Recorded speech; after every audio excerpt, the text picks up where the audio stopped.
Recording.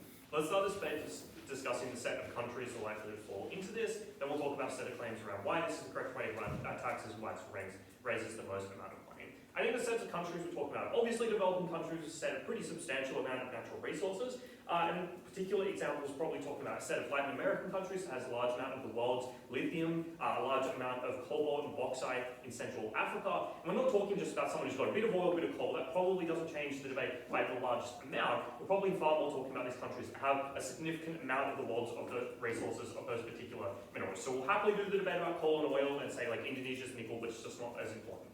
Second question then is, why do people use royalties in the status quo? And the reason why we're talking about this in setup is just to get away with negating like, but it's what people do, so reveal preferences must be better. Like, we know how you guys debate, come on. And the reason why this status quo has defaulted to royalties is just to ask ourselves, when did we start attempting to tax people for mining? And there's an incredibly long history. Like, obviously, like the Romans, when they were charging people to mine something, didn't know how to calculate profits, like they didn't have income tax, let alone calculate like how much things costed to develop, how much income you achieved from those things. So those problems, however, are kind of pretty well resolved now. There's things like world prices, something like the London's Metal Exchange gives you a good examination of how much a mineral is worth. You can do a pretty good job of tracking expenses and costs when generating how much profit you're likely to calculate. So this problem is resolved. Unfortunately, however, though, like governments have been lobbied and are lazy and have defaulted to the things that have occurred historically. Finally, let's explain how this tax works. This is fairly simple. Both teams have to defend these companies paying the corporate taxes that exist in this context. They're probably pretty low, but the question is then, what additional thing do we charge on mineral extracting companies? The affirmative team says we'll just put another profit-based or income-based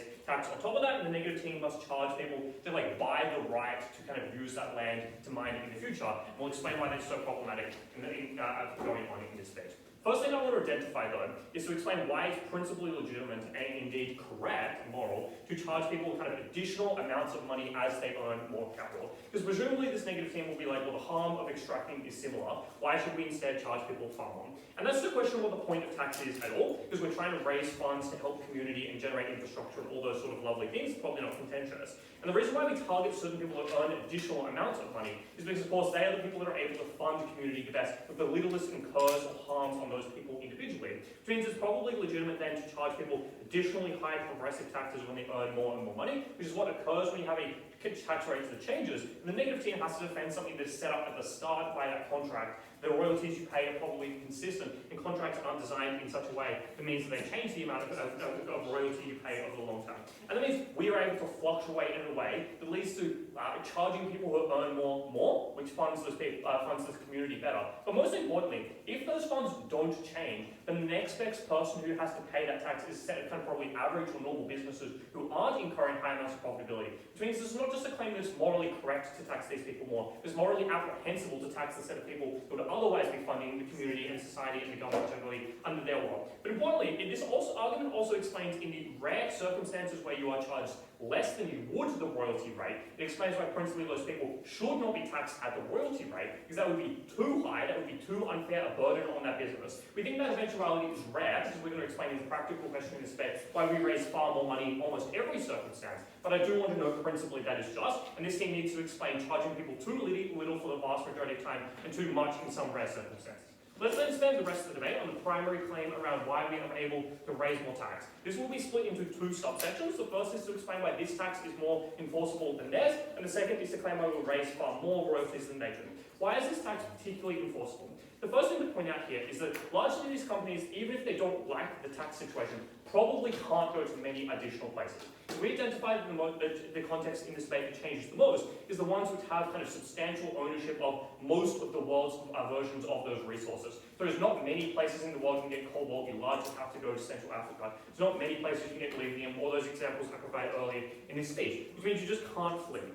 Even if you can flee and go somewhere else, there's kind of just a problem of demand being pretty inelastic, which means kind of like you would prefer to earn more profit, but it's probably profitable in most contexts. And that's because the resources we're talking about here are ones that are largely have huge amount of demand, because they're rare earth minerals that are just required to run all the computers that we're recording this debate upon and judging this debate upon. Those things can't be avoided. And if you earn like, 1,000% profit or 800% profit, it doesn't really matter. People aren't likely to flee or try and avoid those taxes in particularly substantial ways. And importantly, you can't just kind of like play off that the mineral was mined from some other country and kind of avoid it in that way. First, because those minerals, like just whatever is leaving your port's pretty trackable. But second, like what you mine is likely pretty particularly trackable because you don't just mine raw lithium. You mine like some of the dirt minerals that go around the mineral you actually want, and the composition of that is highly trackable. So you can't kind of hide where you've got those resources from. So each country can independently, with fairly low cost, identify what has come from their soil, come from their rocks.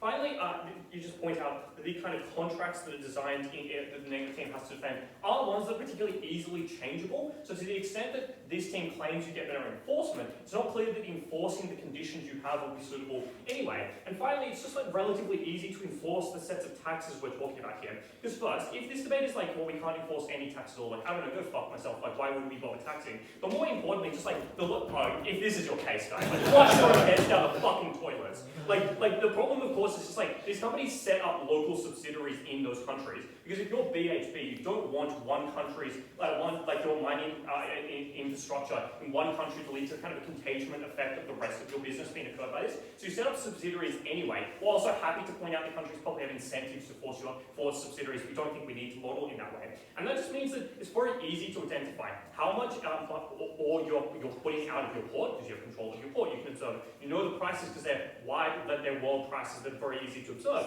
It's relatively easy to track the amount of costs that are going on because you can do things like track the amount of workers, the amount of infrastructure and machinery that's brought in. The point here is just these businesses have to be very simple to be able to be set up in these countries and to avoid contagion effects, which means they're very observable, which means it's very easy to enforce taxes on this. Obviously, developing countries aren't the best at this, but they have huge incentives to put all their tax resources into figuring out these businesses. And if we happen to have some small local businesses not being taxed properly, we don't really care in this debate because they just don't have so much money as these big companies selling incredibly rich minerals. Okay, cool. Final part of this speech, 7 reasons why you earn more profits in this world. First is to point out that royalties and the contracts you sign are likely to be very long-term, and that means the negotiating power of the countries that initially sign them is relatively comparatively weak, because they either have no other mines or don't have as many mines as they want. They're developing countries don't have a lot of resources. It means they're probably likely to be kind of strong-handed in those negotiations, and even if they just like miscalculate like discounting rates and likely inflation in the future, that is likely to lead. Arin's an economist, he's not in, he understands that stuff, to explain why those contract rates are likely to be particularly slow. The second is these ventures are incredibly speculative. The value you're likely to get for a particular mineral is speculating long into the future. How long or how likely you are to find or how much resources you're likely to find is really speculative. And the real kicker for this negative team here is, to the extent that those things are calculatable, the question is capacity. Can the government figure out how much resources is likely to be in the whole or how much it's worth versus the company? The company has way more expertise at this. Next reason, the government is just likely to be pretty risk averse about this because they're desperate for the reasons identified before. They probably don't have any mines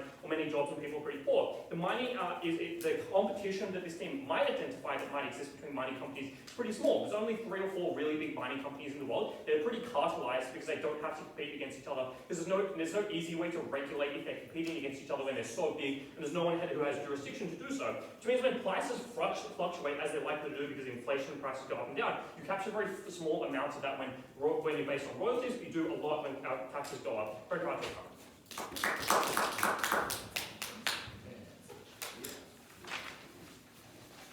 Cool. Thanks, first vote. Call for first vote.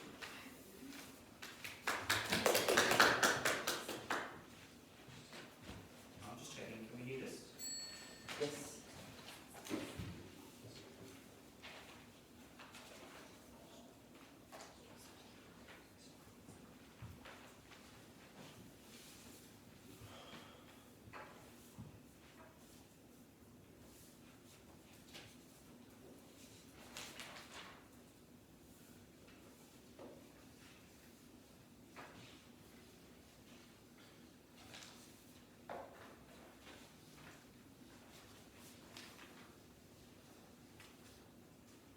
Wait, I don't think the calculator.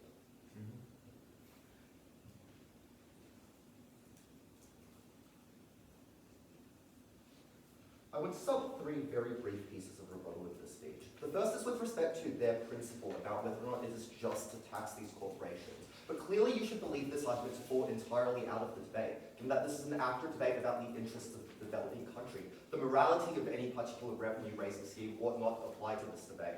The second thing you ought to consider with respect to their argument about enforcement is that this argument is absurd in comparativeness, because even if they are able to prove that they are super able to enforce their tax, obviously it is far easier for us to enforce a one-time purchase of a license before it gets renewed at substantially longer rates than what their team wants to promote, which means we get to take their year-to-year enforcement and apply it to the one time of this negotiation. And that also responds to the third thing, because there are two problems with their arguments around the negotiation power imbalance. The first is that Tom appears not to be able to count to number 7, but the second is also that the set of 3 responses they give is just to suggest there are substantial power imbalances in those negotiations. The problem with this line of argumentation is that you engage in those negotiations for the taxes anyways, for the reasons they themselves describe, because every single resource is unique, because you need to determine a market rate for any given soil composition that may or may not include lithium, for any given amount of resource from a given location. All of that is within the bounds of negotiations, requires things like engineering consultants, etc. So the degree to which that negotiation is symmetric, we explain under our side, we take all of the labor they put into towards the year-to-year enforcement and put it into the negotiation. So even on grounds of negotiation alone, we clearly have already won this debate. Let's move into the actual substantive part of the case then. The first thing I'm going to prove is why we probably just extract a very, very good deal in the vast majority of instances. We have 6 reasons for this that I'm actually going to deliver in this speech. The first is that businesses are pretty smart economically, and if they've been doing it so far, clearly. Secondly, though, we think the fact that this license lasts for a very long time is actually in and of itself a reason as to why this deal is likely to be very good. Firstly, because for depletable resources, it guarantees and ensures that you have access to that location, even insofar as you discover alternative sources of revenue in the future. For example, if you discover a new valuable metal that might be existing in a silver mine, for example. But secondly, in cases where resources are renewable, the fact that you get indefinite attraction to that renewable resource is in and of itself an incredibly attractive thing, because you offer a substantial amount of security to that site. Look at the comparative. With respect to the profit tax, it is far more likely that you only focus on short-term interests, because the profit tax is not a guarantee of your license to access that region for the indefinite future. It is just a reflection of the profits you extract in the now. But that profit tax offer could be given away to any of the competitors this team wants to set up, the 3 or 4 alternatives that could exist in the counterfactual, any of whom might offer better market rates to the country. That means you get far more security under our side of the house, you get far more confidence, and it makes it so that businesses are much more likely to invest. The second thing is that we think you just give these individuals a local monopoly at the site, and that obviously is in and of itself a particularly valuable thing for these corporations. Insofar as states give out a unique license to a mine or a river, for example, the fact that these companies know they are not likely to have any particular forms of competition, that is something which is particularly good. And note that this is something which is unique to our side, because under a tax system, maybe you set up many drilling rigs from many different oil companies along a beach, for example, each of which would be subject to a profit tax, but obviously you do not get the security benefits we explained to you. The third thing to say is that our policy is much better with respect to the alignment of incentives. For example, the sorts of resource companies we're talking about in this debate obviously have very high amounts of liquidity for the fact that they're engaging in making a lot of different investments, are trying to build new forms of infrastructure, and seek out long-term returns, which is what our team provides them, right? We say, we acknowledge that you have a lot of capital in the now, and we will commensurately provide you with better long-term returns. Their team violates this by making it so that they need to pay substantially more to the country in the long term, which is something unattractive to the business strategy of these corporations. Fourthly, we think that these companies now also are able to construct infrastructure in the long term, insofar as they have a unique license, and they understand they have guaranteed access to this region for a long time. That's actually really good for the companies and the country in consideration for the fact that, for example, they can construct more efficient infrastructure, which allows them to extract more in cleaner ways, for example, or for the fact that they can construct auxiliary infrastructure, which improves business operations like a regional office. All of that is an extremely attractive prospect for a company that is looking to make one of those long-term investments. The last thing to say here is that the royalty, obviously in and of itself, is just a huge form of security. You pay a singular, definite price in the now, as opposed to paying an incredibly variable tax in the future, depending on the returns. That security is something people pay a lot for. Think about power purchase agreements, for example, in countries like the United States and Australia, when individuals are willing to pay substantial amounts of tariffs just in order to access a guaranteed form of profit. This is a critical amount of business calculus for the vast majority of corporations in this world. The end conclusion of this argument is that companies will just be willing to pay an enormous sum for the types of licenses we are willing to offer them. They want the security of being the only major player in the region. They want the security of being able to actually meaningfully invest and extract the full amount of value from that site. We are the world that gets far more investment for the fixed and equal amounts of negotiating power both teams in this debate have. That obviously has a huge set of benefits for these developing countries, because it means that they're able to do things like construct infrastructure, for example. It means that they're able to repurpose the money into new industries. It means that they're able to diversify their industries. And I think one strategic approach that might come out of the side affirmative team is to suggest that, maybe we get that short windfall, but they get income over the long term. But no, it's actually, we get both worlds under this debate, because we are the ones that are able to do things like unlock worker bases within that country who are currently constrained by a lack of infrastructure. We get to do things like build the roads immediately, opening up travel between the city and the regional mining towns where this debate occurs. We are the world that gets to build sanitation and water facilities that improve the quality of life for those workers and make them far more efficient. This is a world that is critical to the future development of this country. Let's look then lastly at why we also get substantial benefits with respect to the nature of these. We would point out that under the status quo, there exists a collective action problem for the construction of infrastructure by private corporations within many of these nations. Insofar as you as a company construct a road to your mine, for example, the problem of doing that is that there exists a free rider problem where other companies can also use that road, and therefore the benefits are not borne out to you alone. We think when you are able to operate a license, the benefits are exclusive to you as an individual corporation, and that means you are far, far more likely to actually construct those forms of infrastructure. That's really critical because, obviously you have some amount of license over that resource, but you still do not own the land. There exist people from that developing nation who live on the land, and those are the beneficiaries of all the resources you're able to gain by the construction of those forms of infrastructure. They're the ones who benefit from the new amounts of healthcare, new amounts of available social services, and that obviously is a huge benefit, firstly just to the people of that nation, but secondly to the government, insofar as they no longer have to commit as much of their budget to dealing with the social crises and ills existing within that region. But the second thing we think is likely to happen is that you see far more sustainable forms of extraction occur, because we think overwhelmingly businesses probably do actually have a preference for sustainability. They don't want to over-extract value from their workers because they become tired in the long term and less efficient. They don't want to ravage the earth because it leaves scars that mean they can't extract future value from it. The problem with the status quo is when they have inexclusive access to a resource, there exists a tragedy of the commons problem, where the incentive of any individual corporation is to maximally extract value as fast as possible so all the other corporations can't access it. That changes in the world where they have exclusive access protected for the long term. Their incentive is to do sustainable forms of development in the region, which means they can extract maximum value over the long term. And that looks like, for example, clean technologies, which make it so that they don't violate the land, make it fallow, and make it so that they continue harvesting from it year after year. It looks like things like training local workers who speak the language, who are entrenched within that government's infrastructure, where otherwise they would have used fly-in and fly-out infrastructure. This is a world where those companies come in and actually have some form of incentive to do good, if only to protect their long-term stakes in that country. A long-term stake only we give them.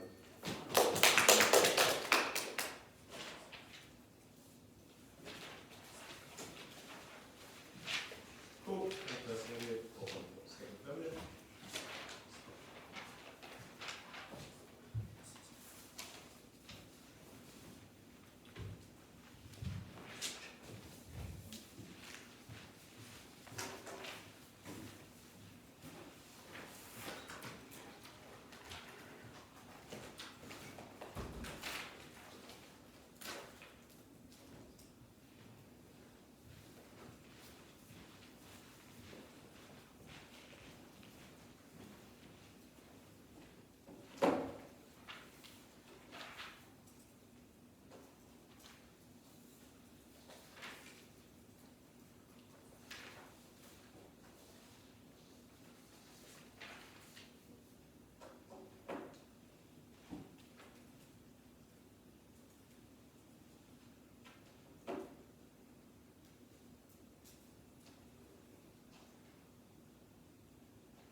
Government of the Democratic Republic of Congo, you have lost many, many lotteries. You have lost the lottery of technological development, you have lost the lottery of the distribution of power that allowed for the precise colonialism and imperialism that tore your continent apart. But you have won the lottery of plate tectonics, because you have upwards of 70% of the world's confirmed coltan supply, a mineral that is increasingly used in smartphones and computers, and that we will continue to need into the long term. This team has totally missed where this debate occurs. All of the companies that we are talking about are interested in extracting long-term from these otherwise pretty massive reserves of minerals, of rare earth metals. This is about whether, when they are like actually paying for the dues that they take, for their dues for what they take from that land, whether they do it in a fixed way or whether they do it in a dynamic way, whether it is based off of an agreement of a royalty to mine on that land, or whether it is based on the market value, like more approximate to the market value of that product, which is measured in that way and taxed based on their profits. So everything that Jacky just said about building infrastructure, about staying in it for the long term, about having exclusive access, is actually just wasted time in this debate. Because you cannot mine lithium on public land without a license on either side of the house. In any case, like on public land the government controls, you negotiate those licenses, you probably are the only mining company operating in a particular area, and you probably do stay there for a very long time, for the very simple fact that the world needs those resources. The only difference in this debate is on the way that you compensate that government for the value that you have taken from that land. I'll talk more about this infrastructure point in a second, but I think the note that I want to start the rest of the speech on is just ask yourself what a royalty should do. Why do we have a royalty in the first place? The reason that we have a royalty to the beneficial use of that land in the first place is to compensate the owner of that land for at least some of and a represent amount of the profitability of the ownership of that land. It is that beneficial ownership. And I would suggest to you that the framing you should keep in mind is that royalties are a kind of imprecise, blunt instrument that we have used when we had access to far less market information and communication than we do now. And that actually they do have the same function as the kind of taxes that we describe, except the taxes that we describe more dynamically and appropriately compensate the owners of that land for the actor's beneficial use of the land that this debate concerns. So let's briefly touch on this infrastructure point. Let's secondly explain why companies will cop it and will pay this. And then lastly, we'll talk about why it is extremely profitable for these countries. Let's firstly talk about infrastructure. I've already explained why I think this team totally misunderstands the axis of change in this debate, that it is not about short-term v long-term investment, that long-term investment is symmetric. Now, this is just for the reason that the ability to mine these metals in the areas that you can locate them in is like kind of finite. You have to stay there for a long period of time. Those operations honestly take a long period of time. And many companies do just have it in their rational decision calculus to, for instance, build a road that they can use. Which means that you do not get the tragedy of the comments that Jacky described. We also explained that the different mining companies operate over different types of minerals, which means that if you're a mining company and you build like a road in the DRC from the airport or the other kind of infrastructure, transportation, and to the mine, you're pretty sure that you are getting the largest majority of that of the use of that road there. It is unclear to me why that is the nexus of change in this debate. Let's secondly explain why they will cop the kind of taxation that we described. Let's firstly address the issue of perhaps going elsewhere. I think this debate is kind of given that this debate could be about any developing state, we explained that the kind of developing states that are most likely to do this are the ones that have pretty predominant access to one of these resources there. It is actually just what the debate is about. But I would note that even if there's a sort of a race to the bottom that occurs here, I would suggest that given the way that royalties are kind of determined and negotiated at the point of time in which they're negotiated, the kind of the ways that their price is often deflated, I would suggest that actually a low functional profit tax is still higher than a low royalty amount. So if it was possible, in fact, for any of these companies to go elsewhere potentially, that they are still probably paying more to any one of those individual countries than they would have been otherwise. But I've already explained in enormous sense why they are unlikely to go elsewhere, why they are still likely to want to gain beneficial access to that resource there. And the second thing to say here is that they often can just negotiate licenses with those countries to have access to that land and still pay profits. I would analogize this note to the way that lots of companies engage in regular foreign direct investment, where they are the only company to, for instance, set up a company town in a particular area or have beneficial access to a city or a special economic zone. And they are still getting the exclusive benefit of that and paying a kind of tax there and do still stay in it for the long term. Let's explain why they weren't, tax dodge. I would note that much of this is the capacity for companies to engage in dodgy behavior that harms these countries is symmetric. It is actually just untrue when this team says that, you only have to police a one-time thing instead of having to police it every single year. The reason for that is when you negotiate, for instance, per unit agreements, which are often the most common kinds of resource extraction royalties, it is not one time. You do actually have to police how much they're digging up out of the ground. And often companies will try and do things like just lie about how much they're digging up out of the ground in a way that's really difficult to enforce. Because unlike going to publicly available company information about how much profit they made in any particular year, you have to like police how many units of lithium they are digging out of your mountains or how much bauxite, how much coltan. And I would suggest that that is the kind of on-the-ground oversight that's actually particularly tricky to do that.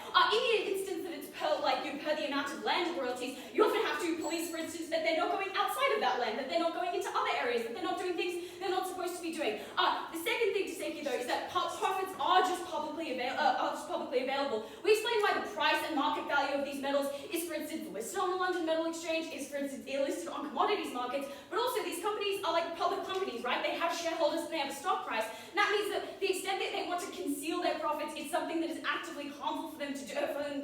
People know that their main business is mining, which means they cannot conceal how much mining that they are doing there. They are also subject to audits in the jurisdiction, like if the country is capable of it, they audit the subsidiary, other countries are capable of it as well. And they can actually just deal with those businesses like usual. Let's lastly explain why it is the case that this will be very profitable, and why it is that even if these guys can get, if you assume that these guys can get perfectly enforced royalties, we can get perfectly enforce our thing that is so much better for these countries. First is that the price is able to fluctuate, and we explained that the nature of these minerals means that when we have price fluctuation, the price goes up and down quite a lot. But I make two observations. One is the general trend for these metals, because they are a limited resource that is incredibly high demand, is almost exclusively going up as a normative line. But also that even when the price fluctuates pretty massively, it will often not fluctuate realistically below what those countries have negotiated as their royalties. Think about if you are the DRC or if you are a tiny Latin American country who has lithium or any of those places, the kind of deal that you get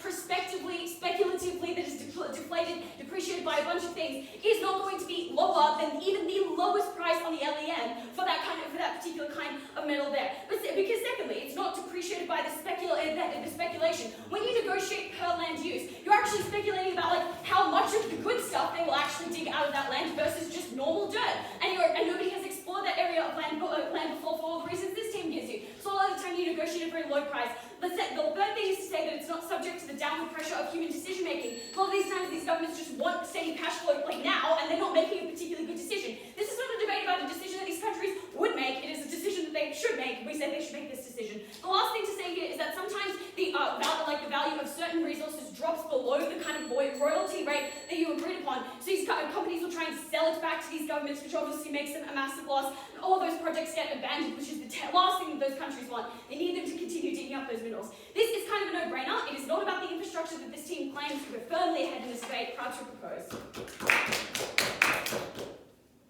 Cool. Thanks. Second voted. All votes are agreed.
Even though there is a massive demand for lithium, there are whole swaths of Argentina that are untouched, despite every prospector in the known world knowing that under those salt mines there is loads of lithium.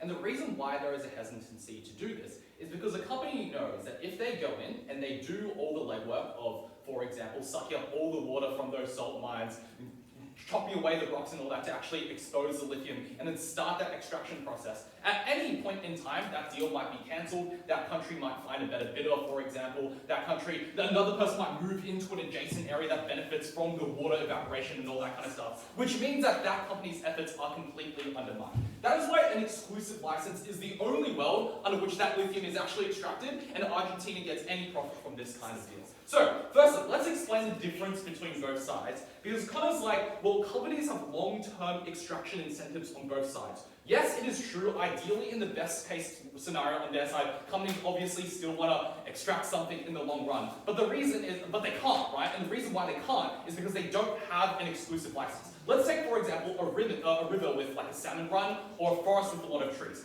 If you're a company that has exclusive license over this entire forest, which means you control it geographically, but you also control it for time because as they explained and as we explained, licenses last for a very long time that you're paying a flat fee for, then you know you can chop the trees sustainably or fish the salmon sustainably, and then more salmon are born or more trees grow out, and then you can chop them again, which means on net in the long run you can make loads more money than you just chopped all the trees at once. The problem is, on their side, when you know at any point another company can come in and just chop the trees in the other part of the forest, or it is the case that even if you have exclusive license over this area, but that license can be cancelled at any time because you're only paying a tax and another company can offer a higher tax deal, then you just lose all that effort. So your incentive is just to chop down all the trees at once, which leads to less profit literally for everyone within this deal. So the exclusivity and the confidence we get on our side is very, very important. Connor tries to push back by being like, well, no, their side gets licenses too. Like, you can't just mine on land without a licenses. Like, the thing is, their side doesn't necessarily necessitate licenses. Yes, mining often has licenses because mining is usually a very closed operation where you have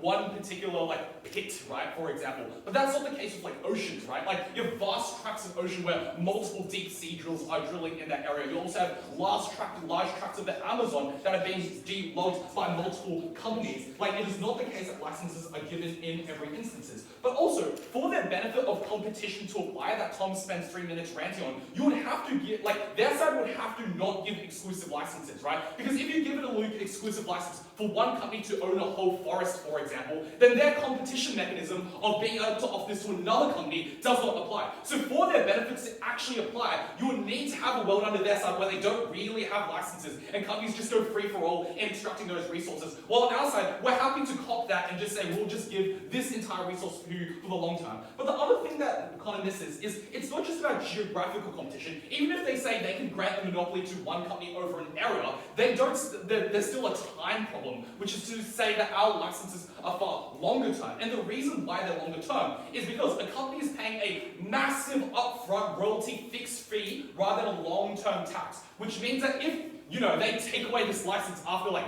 a month, then you massively lose out. Which means if you're paying a fixed fee, you would want assurances that you can maintain that license for a long, long time. And that's why a license comes with, and a royalty comes with a guarantee that you have the right to do this exclusively for years and years. Under their side, that incentive doesn't exist because you're getting piecemeal profit at every transaction and every point of tax. Which means at any point, the incentive of that country is if someone comes in and offers a better tax deal, then the country will just cancel your license and give it to someone else. So only we get exclusivity of geography, but also the side that gets exclusivity of time. Given this, firstly, which side gets the best initial deal? They say, you have poor negotiating power. Jacky explained negotiating power is largely symmetric because even though tax is over time in terms of profit, the point of negotiating the tax comes at the deal, therefore negotiating power is symmetric. But secondly, what's not important isn't the buyer-seller dynamic, but the buyer-buyer dynamic. Because we explained that if you can get exclusive control over this area, you are therefore competing against multiple bidders for this right on this license over this area, which means that it's not about whether Argentina has, it's not whether China and the US can compete against each other favorably in order to bid up the price in a way that is good for Argentina. Secondly, they say ventures are speculative and they spend a lot more time expanding this in Connor's speech. But the thing is, for all the reasons they explained about how these places are high demand, there's a lot of prospecting done, and Tom explains we have good knowledge about like the value of these things. Often speculation is priced in and internalized into the initial price. In the same way that, for example, when you buy a house, you're not just buying the house, but the potential of the house. The fact that this house has a lot of land that right now you haven't built a granny flat in, but you can build a granny flat in the future. Mining works in a very similar way. People know that these resources are very valuable and know the potential. Then I've heard governments are risk averse, which is actually an explanation of why the interest of this actor is for our system, where you get a fixed fee royalty at the start and you get a concrete and immediate injection of money. Jacky then explains why short-term money is so important for these countries that need to do things like buy infrastructure that aren't particularly creditworthy. The only other claim is about enforcement. Like, you just have to waive enforcement mechanisms. Their enforcement problems are pretty easy to solve, which is to say that if, as Connor suggests, the problem is like someone might be mining outside the area in which they have a license for, you just have to build a fence and give the right for people who own the land on the other side to sue the person for mining outside the bounds. It's a very simple logistical problem. The problem of enforcement on their side is holding a microscope over every single transaction that is done and whether that tax is apportioned properly. Secondly, which side gets better long-term outcomes? This is the most important issue in the debate for two reasons. Firstly, it means our side is not reliant on, enforcement of the state or the state using the money that is gotten in the tax or the windfall sum money in good ways because there are external long-term benefits. But secondly, we escape the reliance on resources as an industry, which is short-run and volatile and bad for these countries in the long run. Jacky explains that exclusive licenses solve collective action problems. It means corporations have incentives to do things like build infrastructure, have incentives to employ locally and extract sustainably because they know they have that exclusive control. Whether you believe the geographical exclusivity or the time-based exclusivity that they have not responded to. There are three reasons why this is exclusive to our side. Firstly, we're the one that empowers corporate incentives to facilitate this, to do things like train workers. They don't know, corporations do not have the confidence on their side that they'll be in their long run because it's based on a tax system. Secondly, the capacity of building infrastructure requires massive short-term startup costs, like to build schools, to build bridges and all that kind of stuff. The problem is these developing countries are often unstable, not very creditworthy, which means they can't do what Western countries do and like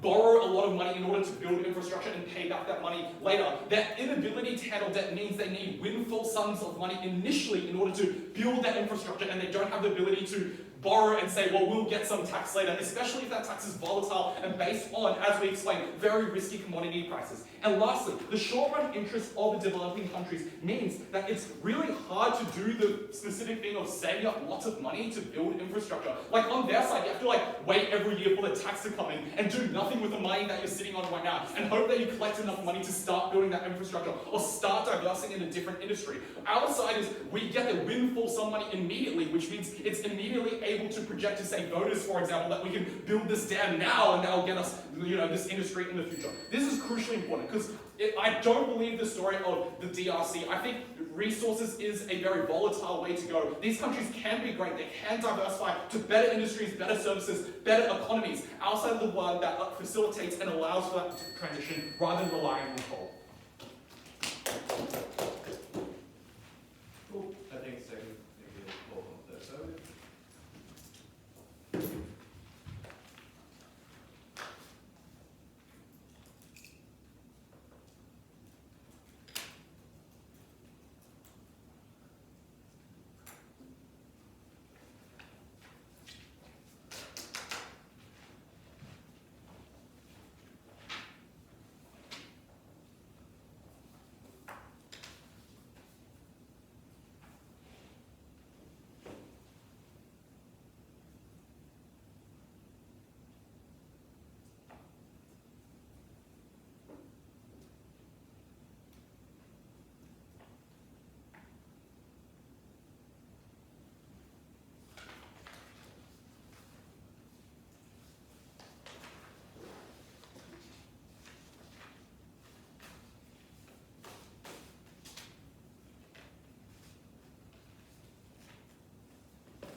The reason that the negative team can't take this debate is because I think that they misunderstand the way in which these taxes or royalties are levied. Because their main mechanism for, for why they get more foreign investment under their side is this idea of exclusivity. But the problem with that is that that's simply not how these sorts of processes work, under which companies do actually go in and engage in resource extraction. Because the process is relatively simple.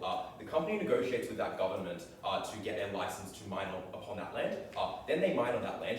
Then they are levying the price upon which they are paid. It doesn't look like an upfront fee. You pay your price, you pay that amount at the same time. At the same time on both sides of the house. This wasn't an upfront fee. It was about what amount are we levying upon those companies at the very end when they're doing that product? Because the way in which you calculate that royalty is by getting the number of units that they've sold times by that price. That intuitively means that you have to be paying that thing at the very end of the process. It's not an upfront fee. If it's an upfront fee, I think that actually means that companies simply don't want to engage in that extraction with that country because the fact that it's a pretty big sunk cost. I don't think that any of this analysis was particularly persuasive. I'm going to ask 2 questions. The first thing I'm going to ask is, under which side do you secure more foreign investment and a drive for infrastructure? And then I'm going to ask, under which side do you reap greater revenue from those investments? But I'm going to start by talking about under which side you secure more foreign investment, because I think this is where the negative team are. This is like the only way in which they can win this debate, by proving that more companies are coming into these countries. So, what does the negative team say about how royalties incentivize corporations to invest into this country and extract it? The first thing that they say is that the corporation has a lot of security by virtue of this royalty, because you guarantee them a long-term source of income because of this royalty. But for the reason that I explained in my introduction, this isn't how it works. The license that they get is long-term on either side of the house. This wasn't particularly relevant either. The thing that David kind of says as a Hail Mary to this is that, well, you're actually more likely to have longer licenses under their side of the house because you pay for an upfront fee, so you want to account for that cost in the first place. But as I suggest to you, firstly, it is simply untrue that you pay this because you're likely to get, you're more likely to get an upfront fee being something that is unattractive to that company in the very first place. So if you are paying that upfront fee, it's got to mean they don't actually want to invest in the very first place, so you don't get them in there anyway. The second claim that they make in terms of foreign investment is that companies can negotiate different tax deals between each other with that government. So companies are going to be scared of the prospect of tax because you're scared that someone's going to swoop the rug up from under your feet and get in with a better tax deal with that government, so you never tap into Argentina's resources or whatever. 2 responses to this. Firstly, this grossly misunderstands what a tax actually is. It's something that's set at a national level. You don't have the ability to negotiate for those sorts of things. The negotiation process is what they stand for. That was the sort of thing that necessarily flips that. But secondly, I would note that if there was a negotiation process, then the governments would probably engage in a way that actually means that companies would actually want to come in. And this is where we flip their benefit, because we tell you that if you want a company, if a government has to negotiate a specific tax rate with that company, then there is an incentive for companies to come in and swoop in for the lowest tax rates. You get way more competition, which means you actually get way more companies coming in to compete for that lower tax rate under our side. So you get way more of those people, you get way more of those companies engaging there. So we prove to you that under their best case, you don't actually get you don't get any of those weird economics mechanisms. They just grossly misunderstand what a royalty actually is. The next thing that they tell you is that you're likely to leave this country entirely and access the alternatives. But I don't think this is true for a couple of reasons. Firstly, for the reason that we tell you in setup, which is that oftentimes this involves countries that have a large share of the global resource market. It means that there probably is no large alternatives. For countries that have the lion's share of that, there is no alternative. You simply can't seek it. But secondly, even if there are alternatives, I would make 2 further notes. Firstly, it is incredibly hard for you to access those alternatives in an economic sense. That is to say that it is incredibly economically undesirable for you to entirely uproot the way in which you operate, right? Because if you have to go to an entirely new country, if you go to an entirely new country access that alternative, you have to unset up all the things that you've done in this initial country. You have to pay all those new setup costs to ramp up whatever you're doing in that country. You have to provide it just costs way more under their side of the house to entirely uproot things. So they're probably likely to cost a little bit more money in favor of not going to an entirely unexplored climate and unexplored government to areas they don't know that much about. I think they're probably unlikely to access those alternatives. But thirdly, I would just note that you don't access these other alternatives because you simply do not you cannot afford to access those alternatives, right? Because the demand for these sorts of rare earth minerals vastly outstrips the supply of those rare earth minerals. I would note that those local markets are incredibly precarious. Every single ounce of coltan that is extracted gets used in smartphones, which means that you can't afford to no longer entirely close out one of your big mining extraction processes. You simply do have to stick with that company because that is the way in which you do access the vast majority of your profits. So at the end of that, I don't think that you access those alternatives. The final and I think worst claim that they give you is that you're likely to engage in unsustainable extraction because you have that you have the short-termist mentality. 2 responses. First, for the reason that I gave earlier, you don't have that short-termist mentality. You have the long-term licenses. But secondly, even if you do have those much more short-term licenses, I think it's very unlikely that on our side you're going to want to over-extract that resource into the short term, because if you extract a bunch of it at once, that tanks the price of that resource. It lowers the amount that you can actually get for it because you now have created an oversupply of that thing. I don't think it's necessarily true that you can actually, that you're probably going to get unsustainable extraction. I think under both sides it is an unfortunate reality that the incentives of these companies are relatively poor. They're probably not likely to engage in sustainable extraction. I would also know that there is no delta for them in this debate. They're not getting more sustainable extraction on their side because their status quo. They're not making any active change. I think you ought not credit this argument. So at the end of this, I think we've proven their win condition is like down the toilet. This whole like idea of exclusivity is absolute rubbish. So I'm going to talk about what we tell you, which is why you reap way much greater revenue from that investment in the very first place. I'm going to start with an intuition.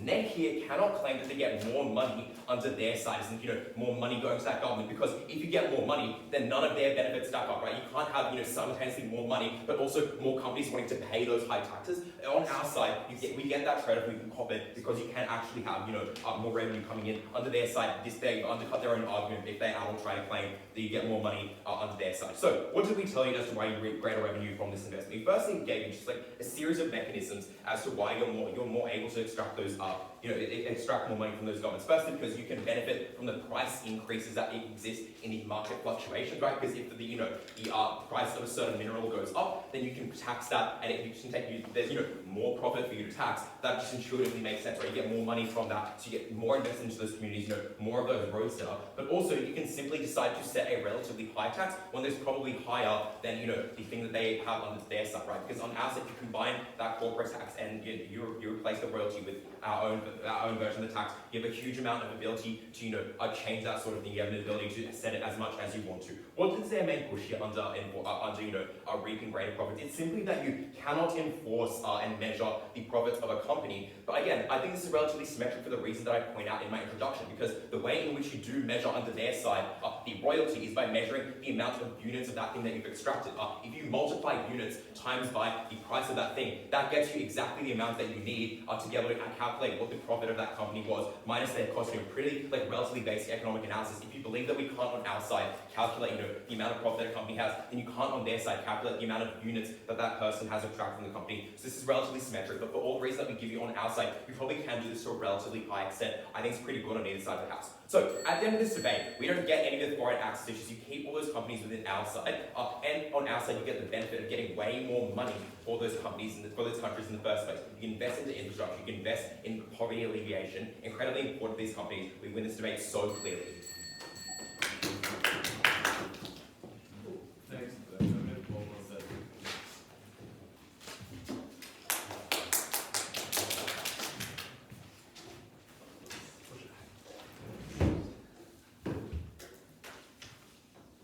Well, FYI, the camera's fallen again. Oh, I know, so during my speech, I was like, Well, good. Lucky you for can all only of us see my that- hat, but sorry, you can only see my head, you can't see cat. Well, lucky for us that it fell during the tallest person's speech. Yeah. I mean, maybe it fell earlier, I don't know. But, sorry.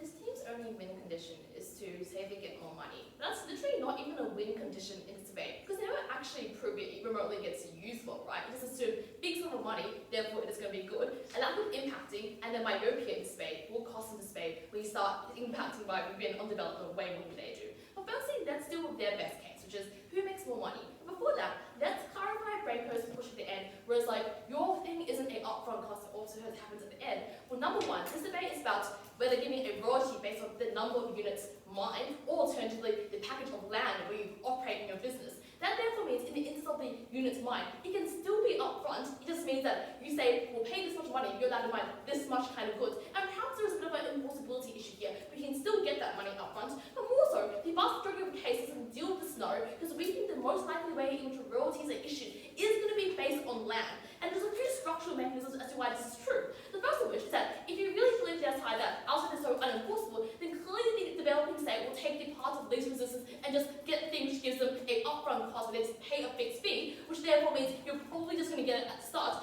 and the land value is most easiest to calculate relative to how much people are digging up. The second thing is that this is way more strategic for every single reason we explained about our benefits of exclusivity. Because companies are far more likely to pay a higher cost if they have exclusive benefits, or exclusive kind of rights over the area, because companies are far more likely to invest in these areas and get more rewards from it. These are reasons as to why that is the best iteration of what is likely to happen on the album, and their inability to deal with that probably loses the debate. But let's do this idea of more money, which is saying, let's start with the idea of negotiations, because this is a team who can't seem to fathom that on both sides there is similar levels of bargaining power, there's similar levels of asymmetry, there are similar levels of expertise, similar levels of speculation, similar other levels of demand, which means if you guys get a high tax, we can also get a high fixed fee because it's sort of like speculative and because people think the cobalt market is going to increase in the future. And that probably means the fixed fee probably is actually quite high. So even if it is like overinflated, even if it's a little bit inaccurate, you really can get substantial amounts of money. And Jacky gives you 5 mechanisms to no response, which I'm not going to hash out.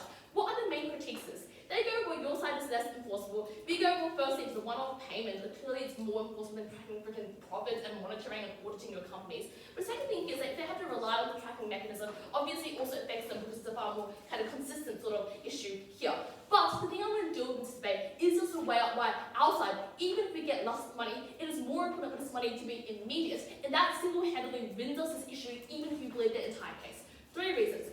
Firstly, we claim this is more important now because many infrastructure projects with the ability to diversify your industry requires incredibly high startup costs, which these startup costs when these countries are unable to access credit on the market. That therefore means they need an upfront cost. You could not rely on profits from the resource extraction over 10 years. You had to have them now in order to be able to build a new factory or build a new hospital or build a new or start up a new textile industry. The second thing here is that we're also far more accountable, which is saying when the government gets a deal, gets a lump sum, and that money isn't spent on the people, then clearly the people recognize some democratic mandate has failed because they can do things of it. We do have money of it. Under their side, well, because it's an incremental amount which needs to be tracked over time, obviously the government has less of an imperative to do things now and build and provide goods for these people now. The third thing here is the value of money also decreases over time, right? Which is why you want to spend it immediately, because inflation happens over some time and maybe things decrease there. That is why, even if we get less money, enterprise that couldn't prove substantially less money, we provide that money at this time is far more important than their money over a long run, and that's why we win on their own terms.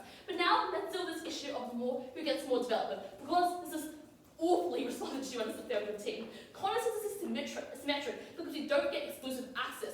We explain very clearly that this debate is not exclusively about things like minerals, where maybe you dig the same area of land and you have to dig a hole and no other person can also dig a hole because that's a little bit weird. This debate is also about things like forestry. It is also about things like fishing. And in these areas, it is incredibly difficult for you in these areas, you obviously don't have exclusive access, but it's just based on the kind of resource you get, because everyone can fish anywhere in the area, anyone can log anywhere in this forest.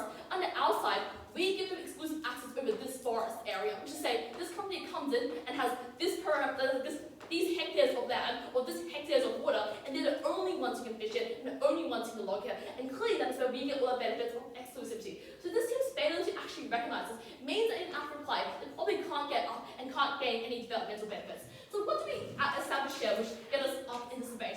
We explain that firstly, the externalities they incur on their side is likely to kill. Which is to say, under our side, clearly there is still an incentive to build things like infrastructure. There is an incentive to also do things in a more sustainable way. Breakfast response to that, well, things are still likely to be over-extracted because because the profit incentive exists in the same way. But that doesn't make any sense in my mind, for the very reason that under our law, they recognise that, well, we've got a very long time over it, because I don't need to compete with other companies to get stuff and sell it. It means that I can do things at a more lax pace there, so on a comparative, we're still winning on the space of extraction. Second thing we explain is that diversification is far more likely on the outside, and this is crucial, right? Because even if kind of mitigates the fluctuation in the price fluctuation in the commodity market, that still exists, right? And at the point where it exists, and you only have one market, price drops triple developing states. It causes people to be laid off en masse. It has enormous human cost and people's ability to feed their families. It causes things like political instability. And you can just point to all the examples in the world, right? You can point to countries like Venezuela, you can point to countries like the DRC. At the point where this fluctuation exists, when their side is far more likely to lock a nation onto a trajectory where they have to only focus on one market, that is where diversification of material becomes far, far, far more important. And that is the crucial reason as to why we get a far more long-term benefit. But the other thing here is they're totally unresponsive to how workers are treated, right? Which is saying, we explain that when you have a high profit tax, and taking about the best, they have a high profit tax, that cost is not borne by the company, that cost is often most borne by the workers and the people amount you pay them, right? Because if these profit incentive exists on both sides, then clearly, and because these developing countries and you don't need to pay people much, that therefore means the workers better grunt that. And this is particularly particularly important because I think the government is probably not the best actor for redistribution in the developing stage, which is to say they often do not have the infrastructure available, they often lack the bureaucracies, they often can't make things like direct payments to you because banking isn't well established in these countries. That therefore means the best way to actually assist workers is for them to be paid directly by the government, by the company which they work for, and have that money and can choose how they want to spend it for their very own good. And that is a particularly critical mechanism in allowing the human cost to be particularly low in a country where maybe natural resource extraction happens en masse. These impacts get no response. The only thing they try to do is to metricize it, and these single-handedly win us space. But let's weigh this against the more money cash once again. The first of which is these are once again far more long-term, which is say when people have more money, they're able to send their kids to school, they're able to go to better economies which do not rely on having to mine the whole time in order to survive. That is a crucial benefit on the outside. But also secondly, none of our benefits are contingent upon the government being a good person or redistribution. Because even if you live in the most corrupt state in the world, we live in the DRC, which might be a shit example because obviously there's like it's a civil war happening there. No one's mining anything there, for fuck's sake. The important thing to recognize here is that the people themselves, at least, have more money on the outside compared to theirs. We do not rely on those mechanisms, which they fail to mechanize and also fail to impact on their side. So, at the end of this debate, what do you have to believe? The first thing you have to believe is that this issue of money is deeply, deeply unimportant, and I think this team does not do the analytical proof to actually, make it remotely important. And secondly, we're the only side that actually help these countries. Developing states are not just about governments, it's also about the people, and we help them.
Hopefully that'll be okay.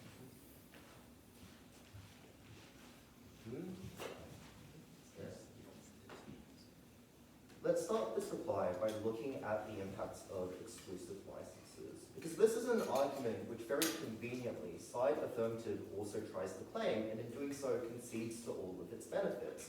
But we would propose to you that exclusive licenses necessarily must be something which only side negative can defend. Why is this?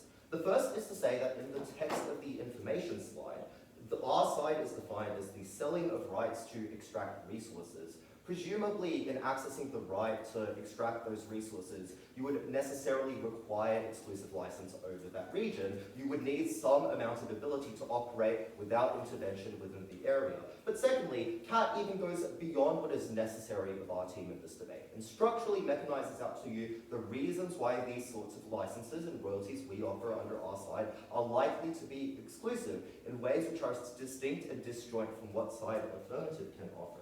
And that already in and of itself is a debate-winning metric by which you should judge the debate, because it activates all of the impacts we tell you down the bench to very little response. This is a world where companies faced without the prospect of a ravaging race for resources feel the ability to extract those resources in sustainable ways, develop local communities and infrastructure around them, and at the end of the day, bring a secure profit home to the government of that nation. This clearly is the best possible circumstance in this debate. But they have a few other objections. The first they claim is that maybe it is the case that our team in fact cannot defend accessing the profits in the short term and instead must accept the profits in the long term because you need to count the units perhaps. But unfortunately for Brainco, this new definition of third affirmative is rebutted by their own second speaker when Connor explains that some of the enforcement mechanisms we ought use under our side might involve counting the units produced to prevent over-extraction. Clearly, their team also has a conception that we ought buy the license first before before monitoring it and engaging in those profits. And that activates the suite of benefits Kat explains to you at the negative, whipping the material we provided earlier in my speech to almost no response. The framing that money in the now is far more important for the development of this nation in the long term. The fact that we can activate previously inaccessible worker bases in ways which can transform them into careers that go beyond just resource extraction, in ways which can fundamentally uplift the character of this nation,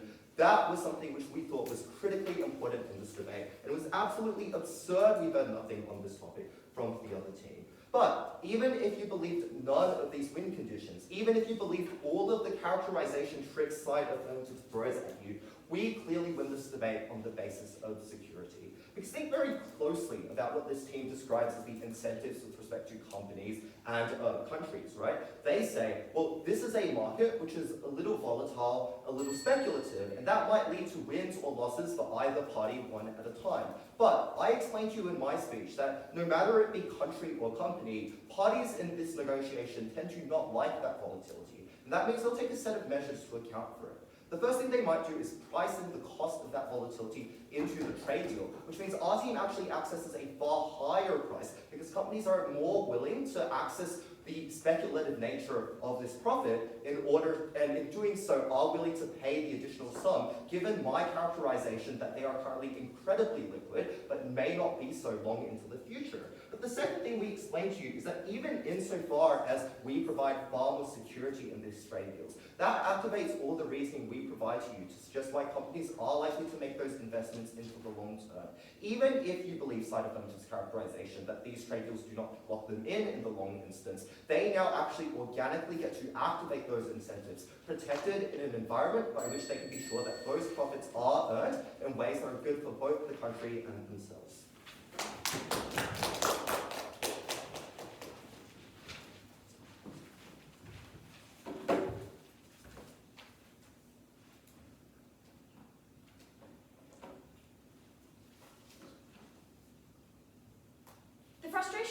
I'm sure the three of you have with this team right now, is they dance around this debate on every issue except the one that is really contentious, which is how we should evaluate the value that people extract from land that exists as part of a nation's set of resources. These guys want to make this debate about whether we can have exclusive deals, even though we obviously can, and they exist in a variety of other foreign direct investment contexts. These guys want to argue about whether it's an upfront cost, even though it has to be proportionate to the extraction, and these guys want to argue about how often tax time comes around and say that they only get a yearly injection. Come on, do the debate. Fortunately, State Affirmative does the debate. Therefore, I'll ask two questions in this reply. I'll first ask, what do royalty and profit taxes look like in their negotiation, in their implementation?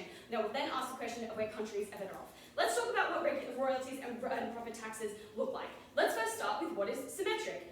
Symmetric under either side is that to extract a resource that is under national control, which is the exclusive territory of this debate, that the only thing governments have control over, you negotiate a license to do so. That is the same for fishing in a country's national waters. It is the same for deforesting a tract of land. It is the same for mining. And for many of these things, it is just the same, right? Because it is public land, because there are issues of sustainability, because there are substantial issues of negative externality, because countries want to extract sustainable profit from those areas. And they have an interest in stability for all of the reasons that this team conveniently provides for us, for the reason that it is good to deal with a single actor rather than multiple. That is why when countries negotiate other kinds of foreign direct investment, even in completely different areas, to build a factory, to engage in a different kind of resource and investment in that country, they typically deal with as few actors as possible. And they totally have the right to do so under our side. Like, cool, we negotiate a different kind of exclusive contract, and then rather than giving them a fixed royalty price, we simply tax them as they go along,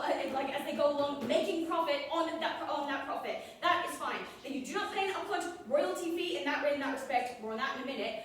Let's then ask the question of what is different that we tell you down the bench. What is different is whether you are charged the same rate forever that you continue to mine off of that land or mine units of lithium in that area, or pay dynamically based on what that actually does for you. We give you plenty of reasons down the bench to believe that this is probably substantially higher. The countries are currently making pennies while they're being strip mined to shit of their exclusive lifeline to access the rest of the world economy. That is unjust. This is a better way to price for the kind of sacrifice that those countries make the only chip that they have available to them. And it also looks like whether you get to negotiate it either A, at all, that we provide even if analysis to explain why even negotiating a tax rate results in our favor, or whether you get to negotiate it at like the worst possible time, when you don't know how valuable that land is, when you don't know what the increase in price of a limited resource is likely to be into the future. And that is where the bargaining power issue is in fact not symmetric. That is where we tell you down the bench corporations push down the royalty rates and push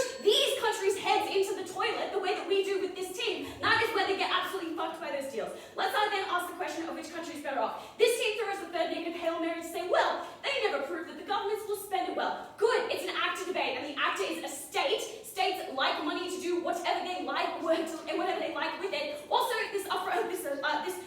a single-time cash injection in a state that is often deeply undemocratic for empirical reasons is likely to be spent well is extremely flimsy analysis. It only works if it's an exclusive contract, which we explain it can still be on our side. It only works in the form of a short-form cash injection, which we explain down the bench. It overwhelmingly is not. And those are the only conditions under which this team has a chance of winning the debate. And the only way that happens is if it is land-based, which is the least kind of sensible way to do royalties, because you don't know how valuable that land is. You don't know how much lithium is under that salt mine. You don't know how much precious metal is in that dirt, which is what precisely allows you to negotiate it as low, this kind of royalty agreement as low as possible. These countries needed this money to do whatever states want to do with it. This is the only way they got fair recompense for the sacrifices that they make, for the actual one chip they have on the stage of the global economy. Side Affirmative runs rings around this team to take the debate by a mile.